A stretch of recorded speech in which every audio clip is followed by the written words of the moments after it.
Hi friends, my name is Sai and welcome back to my rooftop garden and to the episode 3 of the mini series Intensive Gardening Even in Summer.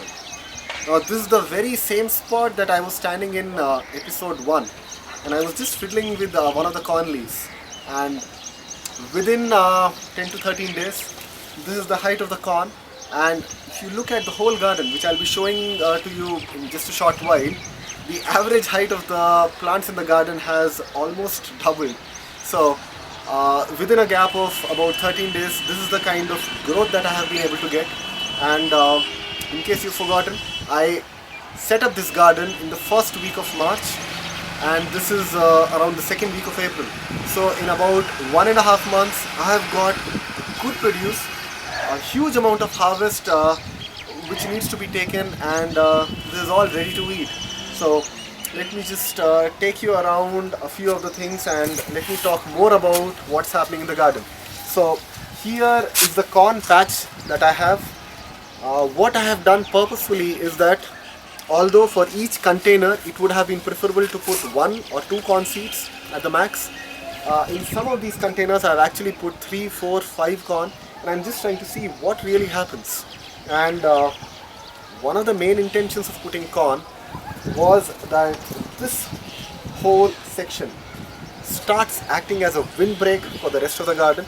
So when we go to the other side, you'll see that I have a similar corn patch there itself. This is pretty similar to what I did way back in August. This is how I designed my garden. I'm essentially maintaining the same design, the same layout, but trying to see how it works out in the summer. Now along with the corn, what has happened is that you can see that there are lots of green leafy vegetables out here. So what I have here is amaranthus, and essentially it is this amaranthus which has literally overtaken the whole of my garden, and I'm expecting quite a bit of quantity from this amaranth.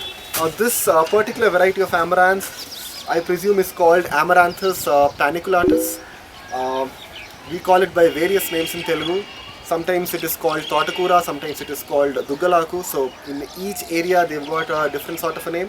But for those who know, one of the identifying characteristics of this particular amaranth is that it starts getting its seeds on the top pretty soon, and this is how it keeps on growing from a small height itself. So this is the amaranth. Now what you see here, as I was saying, are the seeds. Now what happens is, even when I touch the seed, touch the top end of the plant, the seeds start falling, and all over my rooftop garden floor, lots of these seeds have been deposited. So what happens is, it will also fall into the container.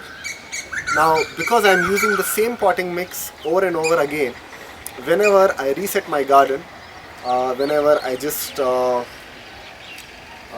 have the potting mix and I just remix it, what happens is that these again get access to sun, to light, to water and air, and it starts germinating. So what happens is that without even my conscious effort, amaranth as a sort of a weed has overtaken the garden. And this is what happens regularly in many places, because amaranth, a few varieties of amaranth are actually uncultivated crops in this area of India. In the Deccan region, you have this as one of the uncultivated crops, so it will keep on coming whenever it will find that the soil and the other climatic conditions are good enough. Now one more thing that we have noticed with amaranth is that it usually prefers a soil which has a good amount of nitrogen, and since nutrition is something which we are taking care of in our gardens, this really comes up. Now very soon you will find that this can even come up till this height, but after that what happens is, you would want to go even higher, but because the stem cannot actually hold on to its weight, it will start falling. So in many places you will see, for example here, you will see that this will now, can you see this? Yeah, this will now tend to fall over, and if there is any irregularity in the watering, you will actually see the whole stem actually almost touching the ground. So once you water it, it again stands up, but it can only do so till a certain extent. Sometimes I have seen it on DJ's terrace. It has even gone to a height of this, I mean around 8 feet it has gone. But in our place, what we really like about this is that amaranth is actually a very good green leafy vegetable. Most of the times we go to the market and we are buying things like spinach. We don't even know any other green leafy vegetable, and this is one of those green leafy vegetables which comes without any effort. And the best part is that you can repeatedly harvest from the same amaranth for about 4 to 5 times and it will still keep on giving the produce. So if you have this in your garden, you can maintain it so that you can keep on getting a regularly good harvest of fresh greens. While preparing it, you need to take into account that amaranth has a lot of fiber content in it, so you need to cook it appropriately. You need to really boil it well, otherwise it can cause a few digestion issues, especially for those who are not used to eating amaranth. And this is the leaf type amaranth, so don't confuse it with the seed variety. In India we are using it primarily for its leaves. Now another thing that you would need to know about amaranth is that it also contains lots of minerals. Usually it has a less fat content than most of the other green vegetables that we are used to. So if you have it, do start using it. Many tribals, many local people, many villagers actually eat this because in their fields this will actually come up, so they don't need to plant anything else. So with that, let me take you to another section so that I can show you one more type of uncultivated crop. So this is parsley. This is also known by the local name of Ganga Vayalu or Ganga Payalu, and this is literally overflowing from the container that I have here. So I have amaranthus growing here in this container. It has all come up on its own, and I have parsley which is falling off from the grow bag, and in that sense it is actually saving me some space also. Now this can be used for its leaves and also for the stem. So you need to again deep boil it before you can consume it. And if you see that it has already started to create some seeds, I think it will take another 15 days or so for the seeds to actually start falling all over the place. And each one of these would be containing 100-200 seeds. So the advantage of growing uncultivated edible crops is that you never have to get the seeds and put it in your containers. Once you have it, it is going to self-seed itself, and you just leave your container as it is without putting anything. You just have your medium. What is going to happen is that it is going to come up, because if it has already come up in your medium, it is going to drop some seeds into your grow bag also. And whenever next time you are just mixing the potting mix and just keeping it aside, it is going to take up on its own. It is going to come up on its own. So that is another advantage of having crops like this. They are self-seeders, and as I said, they contain lots of minerals as well as fiber content. Something which is really missing from the fruits and the foods and the vegetables that we are eating these days. So just in the same line, I have another plant being grown. Now this is known as Trianthema decandra. In Telugu we call it galijeru. Now if the stem is white, we call it TELLA galijeru. TELLA means white in Telugu. And if the stem is reddish, we call it ERRA galijeru. ERRA means red. Now there is something really funny happening over here. Usually for your containers, for your grow bags, it is essential that you provide a drain hole. Now that takes care of any overwatering that you might do, or any overwatering that happens when there is a rain event, and whatever the excess water is there, that should actually drain out of the container. Remember that roots like moisture. if you have roots in constant contact with water, the roots are not going to like it and your plant is going to die. So it is essential to provide a drain hole to each of your containers so that the excess water can go. Now here in my case, the plastic bags that I have, the manufacturer actually put way too many drain holes, and not just at the bottom, he actually started putting drain holes even towards the top of the grow bag. Now what happens is, because of that, even before I can actually wet the whole medium, the water actually starts coming out of these holes. So me and my friend Kalyan, who's actually holding the camera, we've actually gotten pretty irritated with that fact, because whenever we are trying to do deep watering, and deep watering is essential when you have a potting mix which contains coco peat. Deep watering is really essential. That is, you water to such an extent that your coco peat is actually saturated with water. So you need to do that you need to do deep watering. It's not over watering. You actually ensure that the water which is going into the container is actually absorbed by the coco peat. Now, whenever we are trying to do that, what happens is that even before the coco peat gets wet, the water starts coming out. But here in this case, what has happened is that out of one of the drain holes, this plant has actually come out. So nature is again showing a way that there are quite a few ways in which you can actually grow plants. Suppose in this container I am growing things like beans, which are not going to take too much of root space. You could without any problem start putting green leafy vegetables in some of these drain holes, or you could actually create holes if you don't have, and start growing things all over the place. So for those who are restricted for space, this is a nice idea that you can actually implement. People have been doing this with plastic buckets, where they are actually making holes and putting things. With a plastic grow bag, this would be a much cheaper option, and because you are anyways putting so much of potting mix, it makes sense to use whatever extra mix that you have in your container. So you can try that if you want to. So here is a virtual jungle that I have, and I need to be very careful before harvesting the amaranth and the other plants that I have here. This is a musk melon, which again was planted about a month and a half back, and already the fruit has started forming.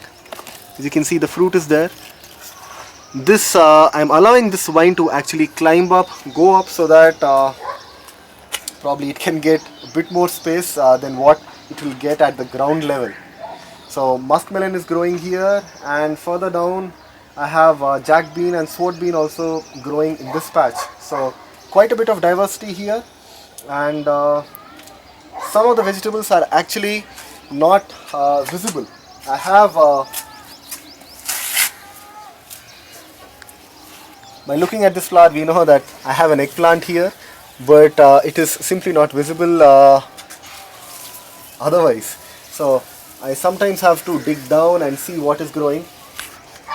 One downside of having these so-called volunteer amaranth and other things is that they start taking over your grow bag, and what you want actually starts to suffer a bit. So my tomatoes, my coriander, eggplant, to a certain extent even okra, they are all hidden under the avalanche of amaranth that I have. Once I harvest this place is going to look much empty, but what I have put in here purposefully are going to be visible.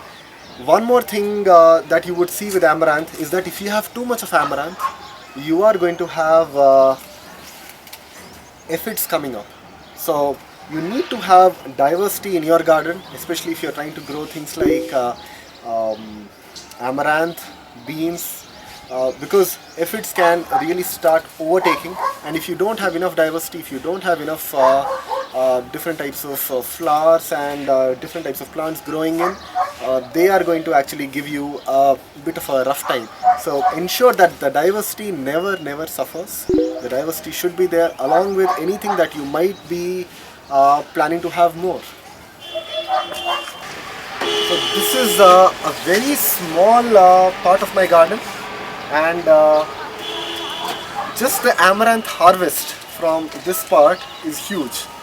I'll be putting up a photo and you will see that the kind of amaranth harvest that I have got just from this part is really huge, and I'm not planning to harvest the entire thing because this is going to become too much. So probably I'll be harvesting it over the next week or so. What you can also do with the amaranth, now suppose your amaranth is not looking that good, especially if there are watering issues, you could also use the same amaranth as mulch.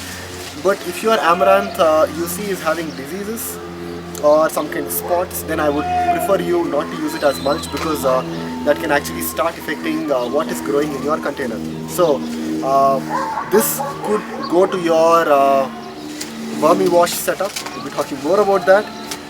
The leaves could go to your vermi wash setup. This could go into your compost.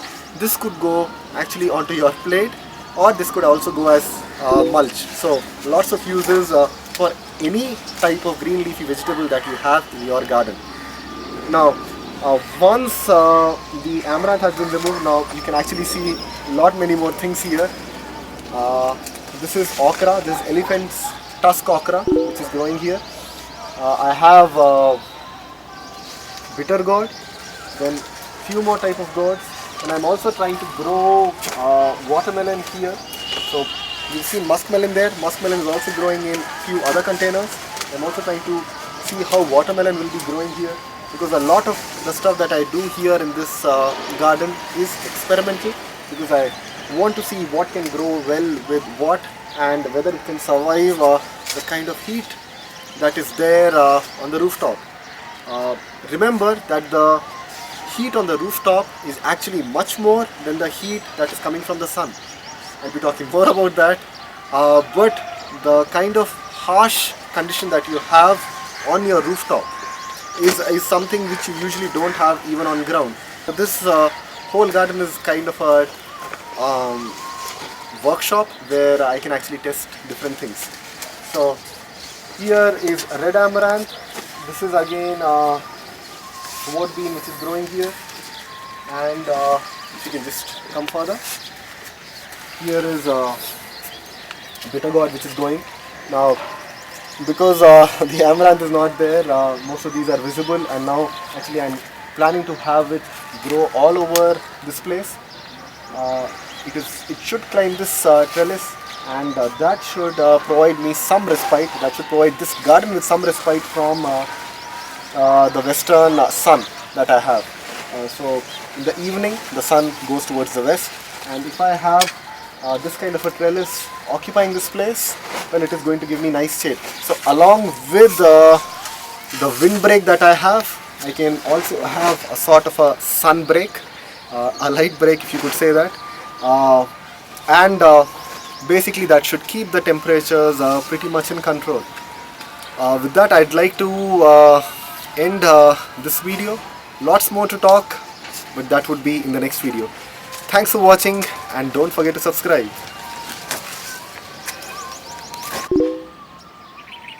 So as I was planning to take the harvest downstairs, I just came across something. This is a lady beetle, yet to form. It has still not become a lady beetle, but this is a positive sign. So once you have lady beetles coming up, you know that your pest predator cycle is actually now working really nice. So keep in mind that if you have aphids, you have diversity, ladybirds are going to come and take care of the aphids. No need to worry about it.